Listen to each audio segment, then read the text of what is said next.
peux peut-être poser une question de démarrage et vous en faites ce que vous voulez, vous la balancez si ça... Moi, je dirais, enfin, après vous avoir écouté, et puis tout ce que j'ai entendu ces derniers jours, il me semble que, comment dire, on ne peut pas poser la question politique, du rapport dense et politique, indépendamment de deux choses, c'est-à-dire la relation qui là a été désignée comme la relation sacrée, hein, ce que fait Sénèque quand il se relocalise au village avant de commencer, l'ancestralisation, ce que Germaine a dit aussi sur le pouvoir magique, enfin je veux dire qu'elle sollicite, qu'elle convoque. Hein. Donc ça c'est la première chose. Moi je le dis là à partir d'un contexte pour élargir, qui est le livre de Frédéric Douglass, les Mémoires d'un esclave de Douglass, avec cet épisode qui est souvent commenté, on entend commenter le moment où il résiste à la violence du blanc et il ne se laisse pas frapper. Et souvent, on oublie ça, c'est-à-dire qu'il y a une scène antérieure qui il a fui, etc., et il rencontre un autre esclave dans la forêt qui lui dit « Tu vas aller là au fond de la forêt, tu vas voir, il y a une racine, je vais te donner cette racine-là, et si tu prends cette racine-là, il ne t'arrivera plus rien. » Voilà. Donc la question c'est où est-ce qu'il va chercher la ressource pour résister à la violence. Bon. Et à chaque fois, enfin dans tout ce que vous faites et tout ce que j'ai entendu là, je veux dire, on voit bien qu'on va d'abord dans la forêt chercher la racine. Et voilà. Donc vous interrogez un peu sur ça, c'est-à-dire sur Germaine, ou je ne sais plus qui a dit, non c'est Léna que j'ai introduit, que la danse était une arme aussi. Hein, c'est-à-dire que ce n'est pas simplement comment dire, une manière de recosmogoniser en quelque sorte en situation de, pour reprendre le terme qui a été utilisé, d'exil ontologique, hein, mais c'est aussi une manière d'action politique, on pourrait dire d'une certaine manière, c'est ça que j'interroge, violente aussi, hein, c'est-à-dire que vous mettez en œuvre un pouvoir. Hein, bon. Donc ça, c'est la première entrée. La deuxième entrée, c'est sur l'intime. Là, ça a été dit, et ça, c'est absolument frappant. Moi, à chaque fois, ce que j'ai vu, c'est vous, quoi, hein. C'est-à-dire, c'est votre, comment dire, votre identité, votre qualité, comment dire, personnelle, existentielle, et le parcours. Hein, donc, avec cette dimension, je ne vais pas dire autobiographique parce que ça n'a pas de sens. C'est pas ça, mais véritablement de, comment dire, de création personnelle. Moi, je ne peux pas m'empêcher. Enfin, je veux dire, quand je vois que tu es 3 sur l'écran, et sur l'ombre. Hein, de ce que tu dis, au fait, sur la personne avec son ombre, qu'elle n'est pas une, hein, bon. Et qu'avec l'ombre, elle est vivante, parce que s'il n'y a pas d'ombre, c'est toi qui m'as dit ça une fois, c'est mauvais signe. Ça ne va pas. Voilà. Et on revient sur la question du sacré. Donc voilà, je vous laisse. Ok. Ouais, moi, je vais rebondir sur l'expression la danse est une arme. Oui, effectivement, c'est une très très belle expression. Pour moi, c'est avec de la danse qu'on réplique dans la société, mais on n'est pas là pour dire que peut-être le politique est en train de mal faire ou quoi que ce soit. Mais on est en train aussi de dire à la fois, on recherche l'équilibre dans, oui, ça, votre façon de penser, on la respecte, mais nous aussi on existe. Et il ne faut pas faire des choses en nous excluant de la société, parce que l'identité, c'est ce qui construit, c'est le socle de développement d'un continent. Et si l'identité est perdue dès la base, on est fichu pour la génération qui vient de nous suivre. Donc pour moi, j'utilise la danse comme une arme, comme un combat, mais ce n'est pas un combat pour défier l'adversaire, c'est d'abord un combat contre moi-même, c'est-à-dire revenir à mes origines, à pourquoi est-ce que je crée un tel acte et je pose ça dans le théâtre ou bien je pose dans l'espace public et pour qui je le fais aussi. C'est qui la cible dans ce combat qu'est la danse? Parce que si on dit qu'on va combattre le politicien, lui, il a l'arme. Nous, on n'a pas l'arme. Notre arme, c'est la réflexion, c'est l'intelligence. Et à travers le geste artistique qu'on pose. Parfois, je me trouve, ça c'est personnel, dans mon travail artistique, confronté à ça, au fait que, comme moi, j'adore beaucoup aller dans l'espace public, parce que j'ai ressenti le besoin et la nécessité d'aller vers l'espace public, parce que c'est l'endroit où se trouve la cible. Et pour moi, la cible, c'est le peuple, c'est les gens comme moi. C'est essayer de donner une ouverture d'esprit à travers la danse, que voici le monde dans lequel nous vivons, on peut se développer aussi. Donc pour moi, c'est un combat pour construire, en fait. C'est un combat pour construire. Et je rebondis aussi parce qu'il a dit quelque chose de très important sur le fait que Dieu était celui-là en blanc et le diable était celui en... Crains Dieu, crains pas Dieu.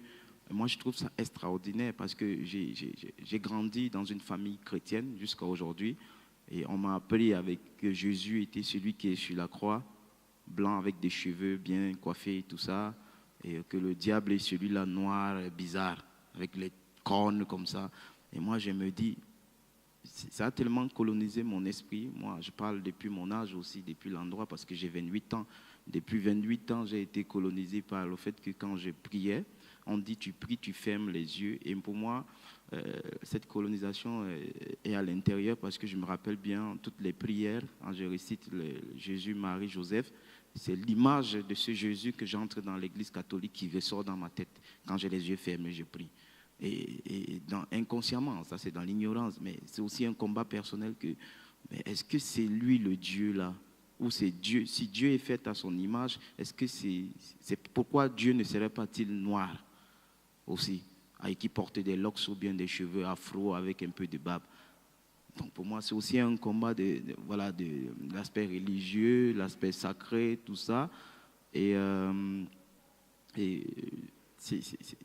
moi, personnellement, je pose des actes artistiques avec aussi des clés de la coutume, de la tradition, et qui est inspiré du sacré, mais qui n'est pas un rituel, c'est une performance inspirée du sacré, du rituel.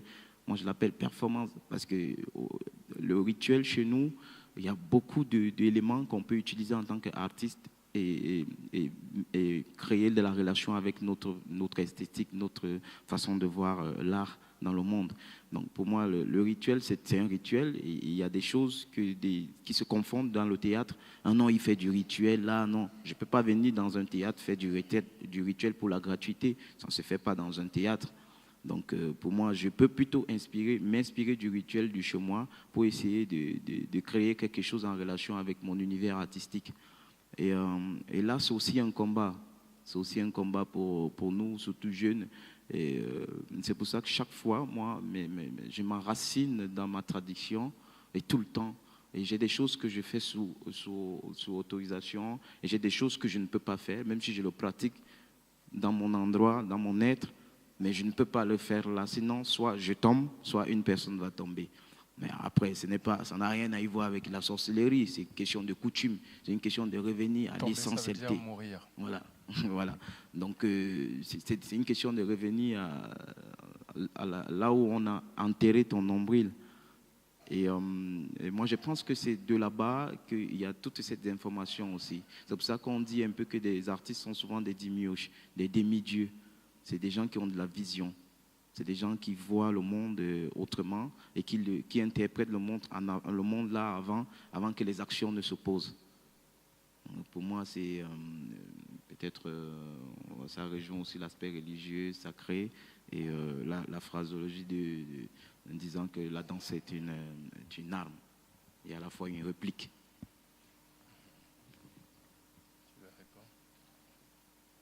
Non, c'est très court. Oui, pour moi, ça a été une arme pour me libérer moi-même, en fait, d'abord. La mobilité que j'ai aujourd'hui, je ne l'avais pas avant. Et plus je me libérais de tous ces traumas, plus mon corps bougeait, en fait. C'est-à-dire que ça a été d'abord un outil pour moi-même Très tôt, en fait, c'est-à-dire j'ai commencé par le hip-hop, enfin je commençais par les danses d'Afrique centrale, hein, Cameroun, Congo, etc. Après diaspora, de par l'environnement familial, hip-hop dès les années 78-79, les premiers sons de breakbeat, c'est à ce moment-là que je les entends, mais je quitte le hip-hop en 87-88 parce que en me disant mon corps est bloqué, je sens que mon corps a besoin de fluidité. En fait, je disais que je n'avais pas accès à des espaces dans mon corps. Voilà. C'est pour ça que j'ai été chercher d'autres techniques, en fait. Parce que mon corps me disait, j'étais empêché. En fait, je ne pouvais pas bouger. Et même quand je dansais, parce que c'était une nécessité de danser, je ne pouvais pas. Mon corps était bloqué. C'est-à-dire je n'arrivais pas à gérer cette surcharge qui était dans mon corps, en fait. Voilà.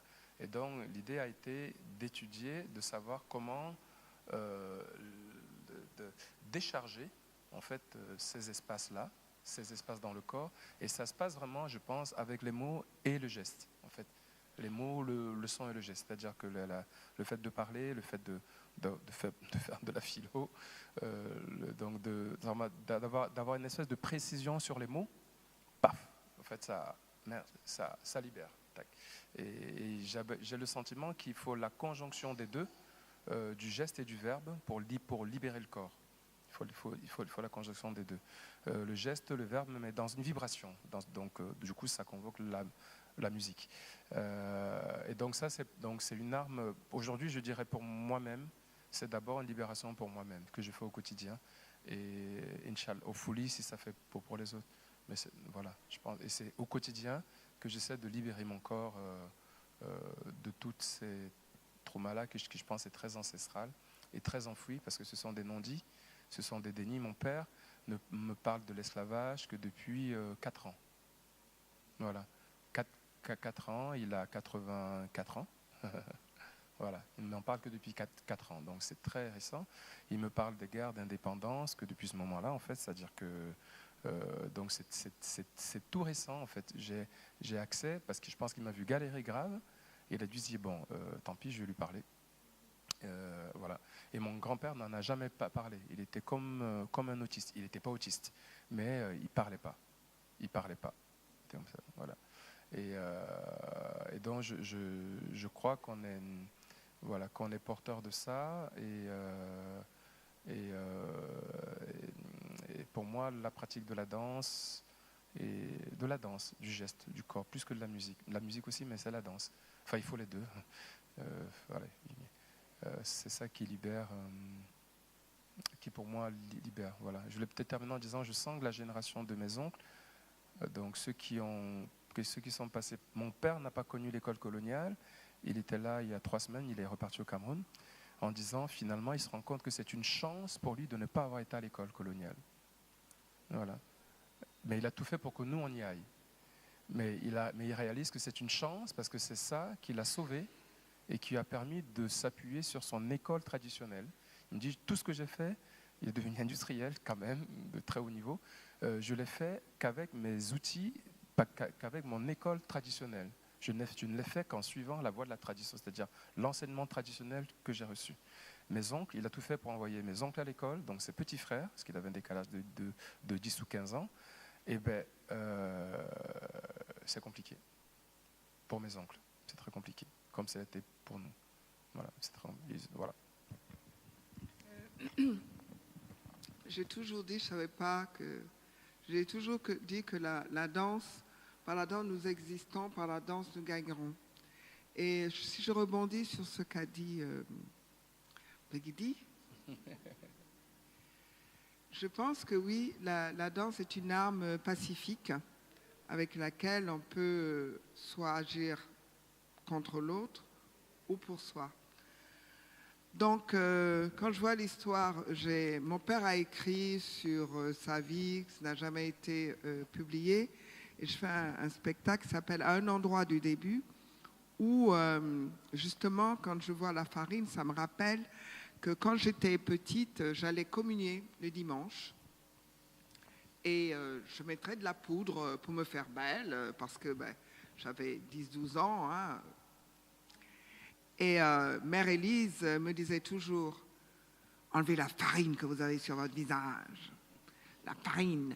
Donc, moi, j'ai sorti cela dans ce spectacle où je disais, Mary-Lise, quand j'allais communier le dimanche, enlever cette farine sur le visage, je dis, mais non, ce n'est pas de la farine. Mais moi, je voudrais me faire belle. Comme vous, les bonnes sœurs, vous faites belle pour plaire au Christ. Eh bien, moi, j'aimerais plaire au Christ. Et comme Sainte Rita, être l'épouse du Christ après avoir épousé un salopard. Donc, tout ça, c'était... Et après, je fais une danse, je mets la farine sur le visage. Et je vois, et je fais aussi, quand je fais cette danse forte, c'est justement cette chose cruelle qui va, la religion qui quelquefois nous enferme et ne nous donne pas cette liberté. Et moi, j'ai dansé ça pour avoir cette liberté quand je suis sortie de chez les sœurs, parce que, bon, maintenant, je me sens tout à fait libre. Mais voilà, je crois que la danse, elle est libératrice et c'est une arme pour nous-mêmes d'abord, pour se libérer. Mais quelquefois, je m'en sers bien contre ceux que je voudrais bien écraser aussi. Parce que je ne suis pas bonne. Je ne suis pas bonne. Et il faut aussi de temps en temps écraser. Je mets quelqu'un qui m'a fait là, je le mets et comme là, je m'avance et je l'écrase. Je l'écrase et c'est libératrice parce que j'aimerais bien le tuer, mais je ne peux pas. Mais je le tue en esprit et après, je suis libérée. Voilà. Je tue les gens. Voilà. Il y a l'équipe technique qui est là parce qu'on est censé arrêter. Bon, je cours après. Et je voudrais manger, j'ai faim. J'ai encore un quart d'heure si vous voulez. Oui, une dernière, oui. Oui.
C'est ça. Oui, avec la violence, oui, tout à fait. Avec la violence, oui, tout à fait. Tout à fait. Peut-être sur qu'est-ce que c'est que la tradition. Moi, je peux parler du point de vue bamileke. On est bamileke tous les deux, en fait. Donc, on a les mêmes... voilà. Et il y a quelque chose d'extrêmement important, en fait, chez nous, qui est le culte des crânes. Et le culte des crânes, en fait, c'est de la filiation sur plusieurs générations. C'est-à-dire que le plus fort trauma, en fait, c'est de ne pas pouvoir amener chez la maman, donc par rapport au cordon ombilical, il parlait de cordon corona-terre, de ne pas ramener le crâne de l'enfant qui est parti. C'est-à-dire que, en fait, dans toutes les maisons, dans toutes les habitations, il y a une maison des crânes sur lesquelles on trouve toute la filiation de la généalogie, mais par rapport au cordon ombilical, par rapport à l'utérus. On dit cordon ombilical, kuntor.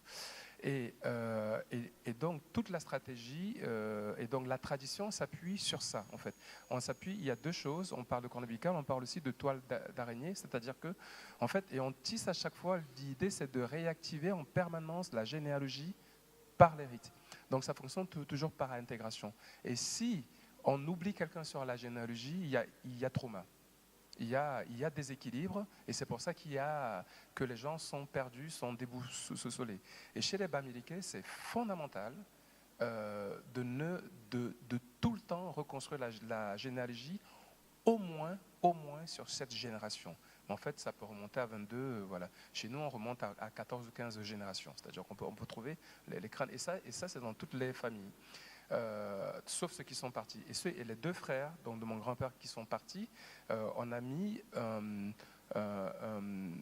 crâne symbolique, une calebasse, avec un rituel en dessous. C'est un bananier qui a été planté comme un corps. Hein.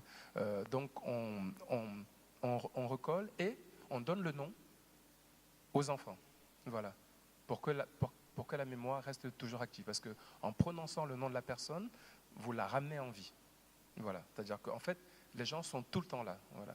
Et donc, la tradition, pour moi, de mon point de vue, si le socle de la tradition, c'est celle-là, c'est-à-dire c'est de toujours intégrer et de ne pas casser le lien, de ne pas casser la toile.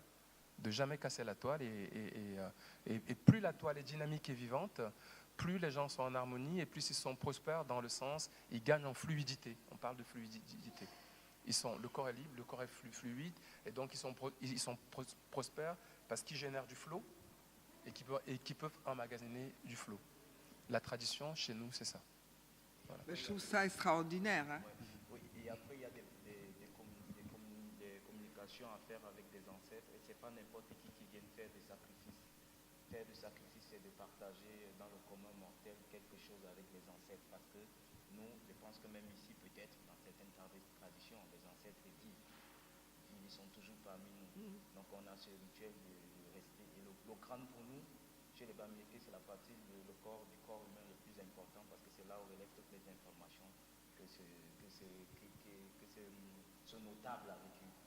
Et après c'est héréditaire. Et c'est celles les initiés qui font qui déterrent les crânes, qui mettent ça dans les maisons sacrées, qui communiquent, qui disent toi dans la famille tu peux faire le sacrifice, toi tu peux. C'est juste la tradition, c'est une coutume ancestrale. Ça n'a pas un rapport avec la sorcellerie ou quoi que ce soit, c'est juste pour garder le lien justement avec les ancêtres.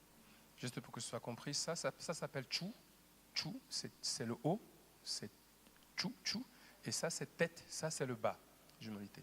Et chou, ça veut aussi dire conscience.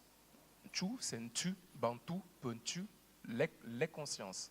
D'accord? Donc, on se définissait comme des êtres, comme des consciences, en fait. Bantu, c'est ceux qui ont une conscience. Tu, c'est tout, c'est la tête, c'est la conscience. Et donc, quand on conserve le haut, on conserve la conscience. Voilà. La conscience dans le sens aussi symbolique, la métaconscience, etc., hein, qui est aussi le nous et l'éveil. Donc, c'est pour ça qu'on conserve symboliquement le crâne, parce qu'on conserve la conscience de la personne. Voilà. Et conscience, ça vient. Le mot bantu dérive de ça aussi. Ban, c'est peu, c'est ceux deux. Peu, pas, be, peu. Buntu ou buntu ou bantu ou bantu. Voilà. Et donc c'est pour ça qu'on conserve que la conscience est extrêmement importante. Voilà. Un être, c'est un être de conscience. Il peut être du bas, mais il faut les deux. Il faut toujours les deux. pour ça que la danse africaine, c'est génial. Oui, oui.